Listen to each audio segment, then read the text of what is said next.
Vegetarians will tell you that nothing makes them look worse than vegans, and vegans will tell you that nothing makes them look worse than vegan extremists.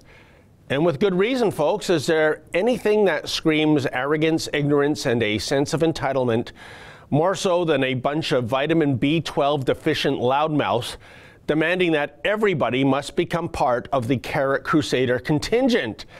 Yes, these days, vegans aren't merely asking for tolerance, they want affirmation.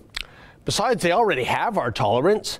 Hey, you want to go eat copious quantities of kale and Brussels sprouts? Who cares? Eat as much as you want, little bunny rabbit.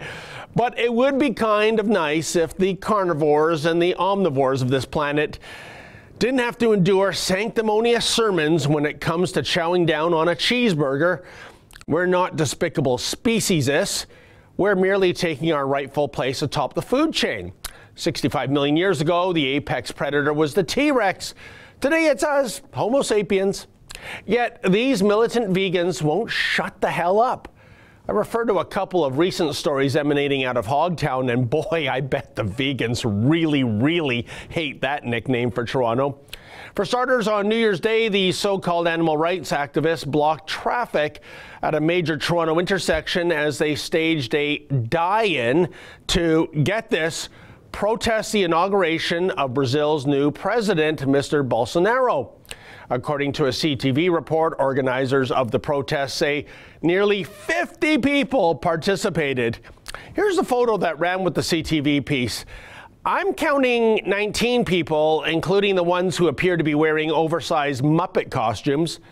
Now, some activists held signs urging President Bolsonaro to, quote, "Go vegan or we die," end quote. Let's see now. Go vegan or die, eh? You know, I think I'm opting for the electric chair, please. I kind of like the idea of leaving behind one final little carbon footprint as I depart to the sweet hereafter. Even so, Anita Kranjik is an organizer with Toronto Climate Save and the Extinction Rebellion. Gee, that sounds like a whole lot of activism.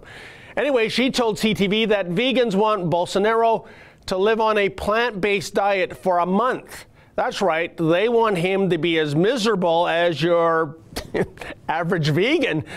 Then again, think of the upside, Mr. President. After day 30 of enduring such a diet, even a week-old Big Mac is going to taste like a Cordon Bleu culinary masterpiece. But you know, if any reasonable person were to protest any country in South America, wouldn't the obvious choice be the socialist utopia that is Venezuela? Oops, I said reasonable person. I forgot we're talking vegan extremists here. But say, since Venezuela gets a pass while Brazil gets vilified, do you think there's something more to the vegan protest than merely leafy-based food choices? After all, Bolsonaro, who has been called Brazil's Donald Trump, rode a populist wave of anti-establishment sentiment to presidential victory back in October. And oh dear, we can't have that, can we? First Trump, then Doug Ford, now this boy from Brazil. This populist thing, it's getting out of hand, isn't it? So let's demonize Bolsonaro as enemy of the environment. Yeah, that's the ticket. After all, he already announced Brazil has withdrawn its offer to host this year's UN summit on climate change. How dare he? I mean, the UN bigwigs were really looking forward to having some fun in the sun in Rio de Janeiro this year, with the air conditioners running at full blast, mind you. Given all that hellacious, freezing cold weather they had to endure in Poland at last month's climate change summit. Oh, Bolsonaro, you bastard. That's an excerpt from my daily show, The Ezra Levant Show, weekdays at 8 p.m. Eastern.